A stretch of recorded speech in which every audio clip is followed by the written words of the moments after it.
Comedy Time presents Comedy Brew, a delicious mix of short, fast, funny, featuring today's most hilarious comedians. So crank up the volume and switch off the light, and get ready to enjoy the sweet, fresh taste of comic goodness. Hey there, I'm Josh Cheney, and welcome to Comedy Time. Thanks for tuning in.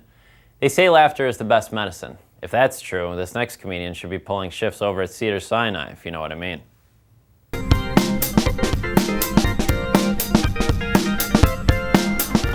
I cried when my son was born. I'm not ashamed of that.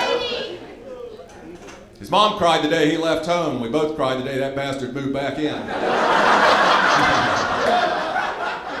Yeah, we cut the cord, but it's like a lizard's tail. The damn thing comes back. Drinks all my beer, eats all my pizza rolls. I don't want to rag on my son. He's a very smart kid on paper. A gifted student. One night he took my car out on a ride with 3 of his gifted buddies. And if you're a parent, you know nothing good comes from a phone call that starts out, "Hey Dad, first off, thank God everybody's okay."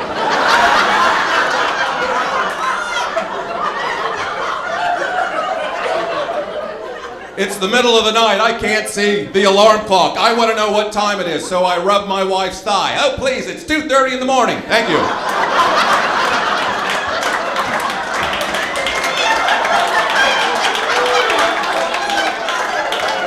They've got more information up here than a droid. You want to have some fun? Rub it again. You'll get tomorrow's schedule. Damn it, I get up at 6:30. At 7 o'clock I have to make breakfast. 8 o'clock I have to go to work.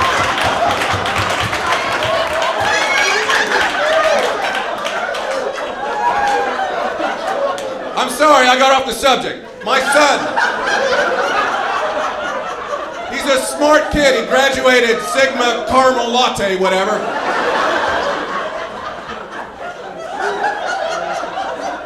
Could never explain to me how he put my car in a lake. When I go down the lake, it's flashing blue lights, tow trucks. Cop didn't want to let me back in. He goes, "There's nothing to see here, sir." But get this. Some dumbass kid put a car in that lake. I said, "Listen, I happen to be that dumbass kid's attorney."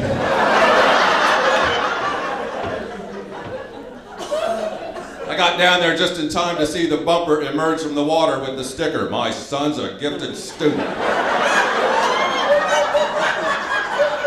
I figured out I was his dad when I swam, I peeled that off.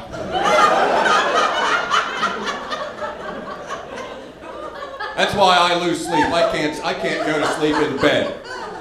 I can't stay awake driving a car. But I rented this fancy Cadillac, and it had this fancy device in it that actually wakes you up if you fall asleep at the wheel. It's called an airbag. Boom! You're awake. I'm alive. But I'm scared. The airbag went down, I realized everyone in Cracker Barrel was scared too. It's a rental car, I had to call it in. "Hello, Hertz Service Center?" "Yeah, first off, thank God everybody's okay."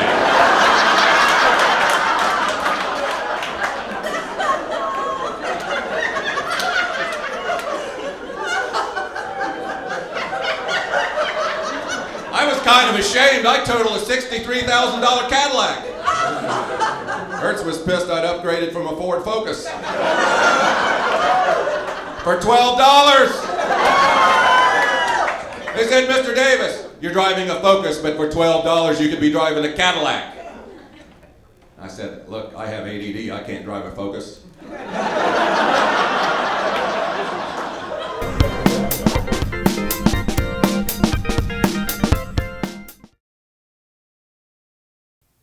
Huh? What? I'm sorry. No, I didn't hear that. What did you say? Oh, you're in the good mood for comedy. Oh, comedy puts you in a good mood? Ah, well, I have just the thing for you. The next comic. Check it out. I realize that I can't stand when people's jobs don't match their face.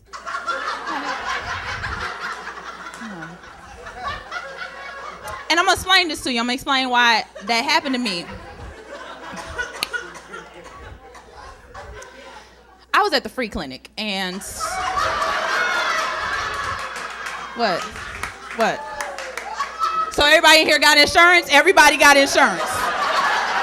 No? Okay. Y'all trying to front. Y'all trying to front.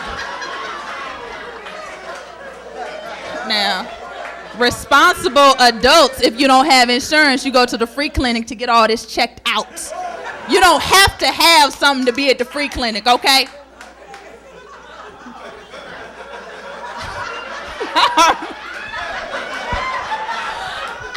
Somebody right now, well, Kiki had something and she went and it was awful for her. No, I was getting checked out. And the dude, ooh, he was so fine working at the free clinic. Like one of them, I gotta go home and get my life together type fine. Like, oh, he don't want me like this. No more hats, no more hats.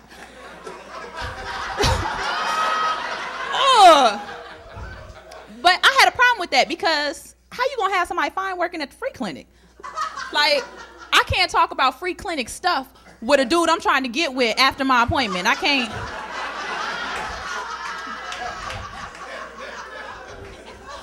And I don't know why you working at the free clinic. You working off penicillin debt? Are you trying to give back? I don't know. Just stuff I think about.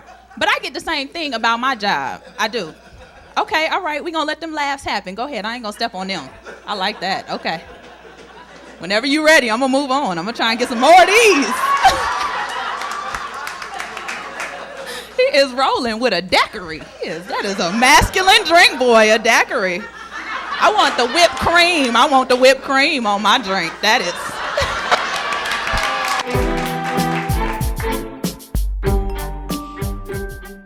Hey, you're watching Comedy Time. You know what they say. Laugh and the world laughs with you. Cry and the world laughs at you. So cheer up and watch our next comic.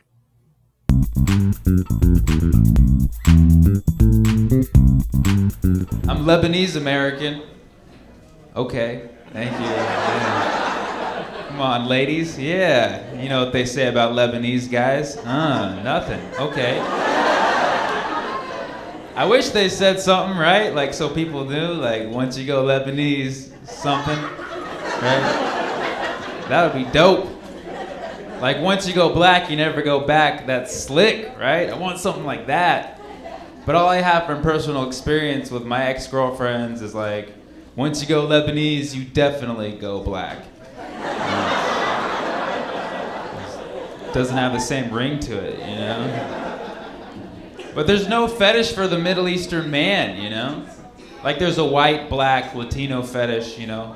You just never hear a girl be like, shoot, I want a Middle Eastern man. Yeah. Just run my fingers through his back hair. Oh my God. Oh, he's like a bear. I love the way his cologne overpowers the room and gives me a headache and stuff. Oh. And the way his people oppress women. Oh my God. He'd probably cover me up real good. I never see daylight. It'd be so awesome. No, I gotta find ways to make my race seem hot to women. Like, what kind of lies can I tell? You're like, yeah, girl, what's up? Yeah. You ever been with a terrorist before? You know what I'm saying?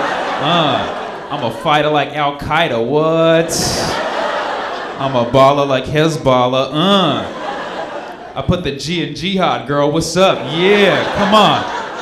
Come jihad with me on this magic carpet. You know what they say? You know what they say about sex with an Arab guy? They say it's the bomb.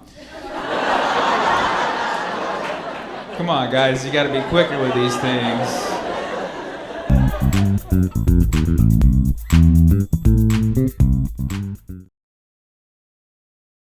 Hey guys, my name is Zoltan, and your next comedian is rocking and reeling and he's dancing on the ceiling. Some of that might be a lie.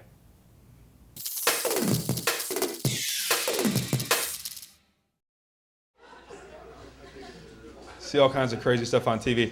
I like the new, some stuff is just like absurd to the point where I really like it. Like, have you seen the new Chevy song? You know, the new Chevy commercial. Anybody who watches football, you saw it 90 times a broadcast. This is our country. This is our country. That's like a weird sentence. It's kind of like, it's a pregnant sentence. Because like, I tried to think of another phrase if said slightly differently meant the exact opposite of itself. You know what I mean? Like, because is it our country or is it our country? You know what I mean? And the commercial's just like white people building fences. Like it's 4,000 miles of white people building fences. Like, this is our country. Boom, boom, boom, buddy. You know, like I got this image of John Cougar Mellencamp in the studio, like when he was recording it, because that's you saying, like, this is our country, this is our country, this is our country, this is our country. Hey, boss man. Is it this is our country, or is it this is our country? Because if it's the second one, you want me to put on the backside of that one?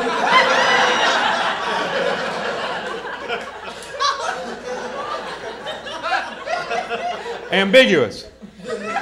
Keep it ambiguous. Is it ambiguous when you can hate Mexicans with your left hand and your right hand? Did you see that, bro? From the Dixie Highway. The Dixie Highway is a gravel road that connected Missouri to Indiana. What kind of nostalgic redneck is that? Hey, boss man. Dixie kind of evokes bad memories. You want me to use something a little bit more innocuous? Like saltwater taffy? No? Yeah, I said innocuous. Yeah, well, yeah, I did know what ambiguous meant, actually. I just thought it was awkward when you said what you said. It was kind of racist. But they are going to build that. They're going to build a wall. They're going to build a wall between Mexico and the United States. But that's ridiculous to me. That's absurd to me. Not because walls are inherently insulting, but because they're building the wall over where Mexicans have already dug tunnels.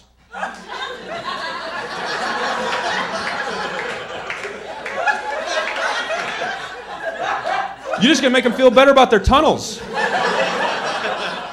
With my tax, that's supposed to make me feel safer? Really? You might as well build a door in the woods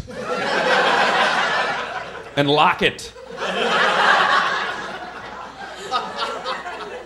And instead of a doorbell, you could just have barbed wire and rich white Arizonians with a boombox playing, "This is our country."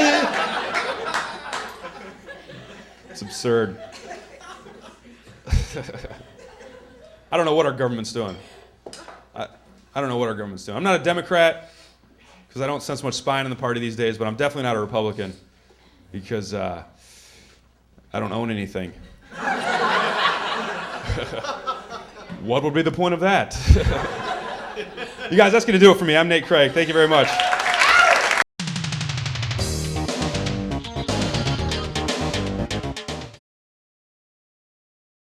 Have you ever laughed so hard that you peed your pants? If you have, you probably shouldn't watch this next clip unless you're wearing a diaper. Or watching this while you're in the ocean. In which case, enjoy.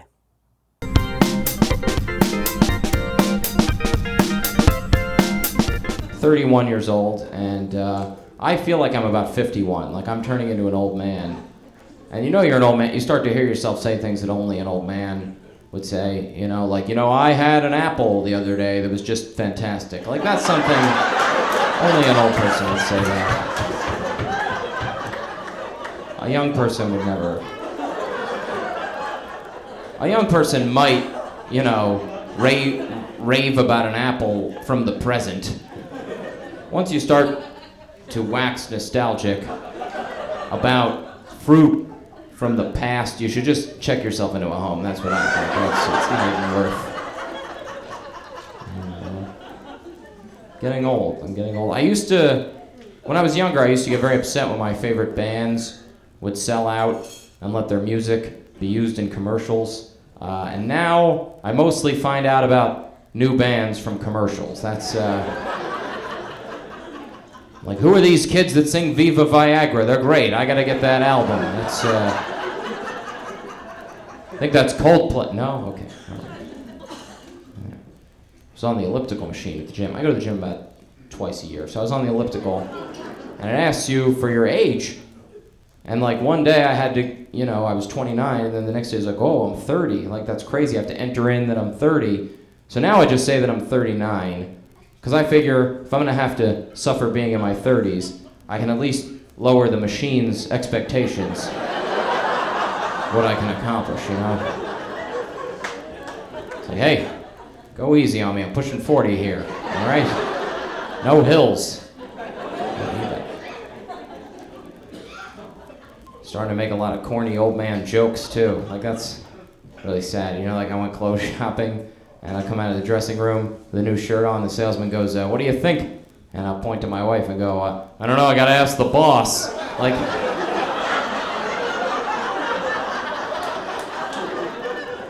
whose uncle am I all of a sudden? That's not good. I think the problem is, it's like I think I'm doing like an ironic impression of a creepy old guy, you know, but the people in the store don't know that. They just think you are a creepy old guy. Like, if you walk up to two little girls and go, are you for sale? Like, they don't like that. They drag you out of the store.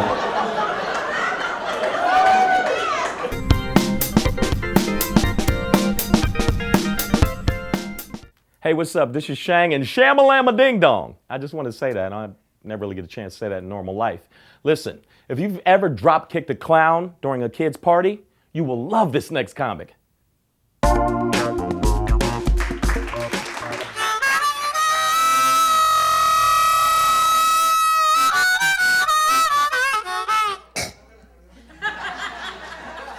Have you ever noticed that people who smoke Camel cigarettes and actual camels make the same sounds?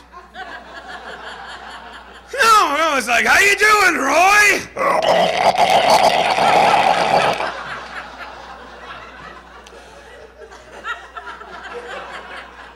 I'm not normal, but I've come to an epiphany, and I don't even know what that is.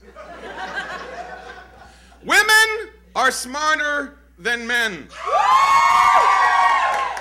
I know it makes guys angry, but hear me out. I'll prove it to you. We have people here tonight, you're on your first dates, right? Women, when you're on your first dates, you watch to see how he treats other people. You watch the waiter, no, you do, because how he treats them reflects on how he's gonna treat you later on, am I right? Yeah. Yes.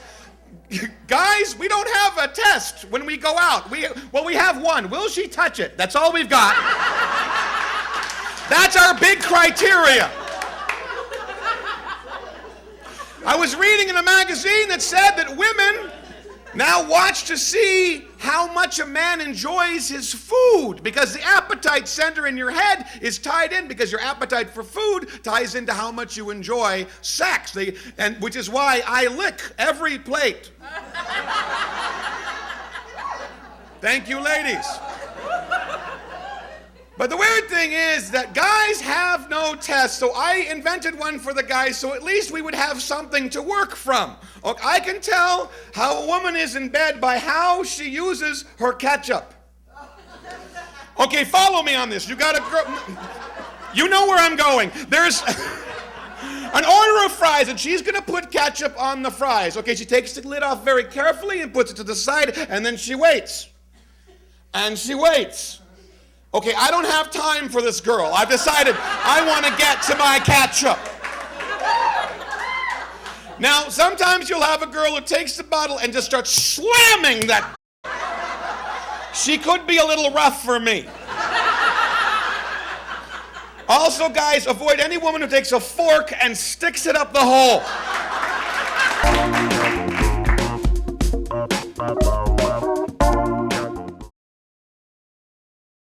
This next comedian had hot flushes when she met us.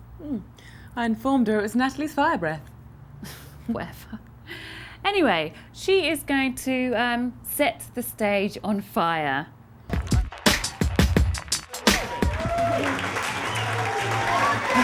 So I'm pretty lazy. Actually, I'm really lucky that I'm not 400 pounds, and here's how I do it. I call it the Jenny Crank diet. You eat whatever you want, then you go on like a 4-day meth binge, comes right off.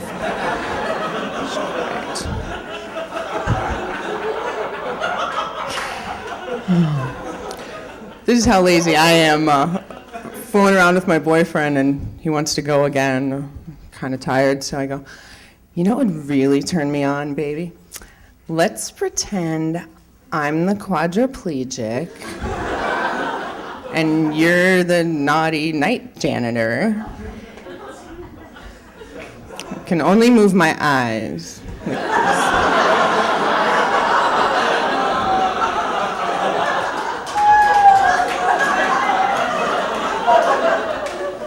That's a great game, because he does all the work and I just lay there the whole time saying things like, too bad I can't feel anything from the neck down.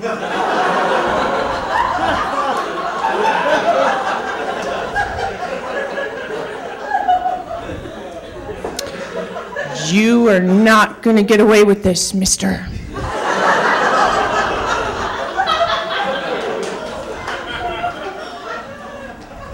What are you doing back there?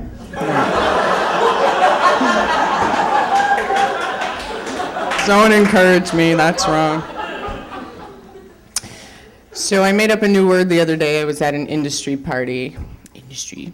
And here's the word I made up. Feel free to use it. The word is snart. A snart is when you sneeze so hard and so unexpectedly that you pass gas at the same time. And if it ever happens in front of people, you're always hoping that the sneeze covered up everything else. But you're pretty sure it didn't. Pretty sure that fart came in late and low. So here's a fun one you can use. Take this one with you. Next time you're at somebody's house, like for a party or whatever, sign their books. It's like, nobody's looking, you sneak a random book off the shelf and write like, to the most amazing lover ever, Mark Twain. You may never know what happens, but maybe someday some dumbass has a fight about it. Did you sleep with Mark Twain?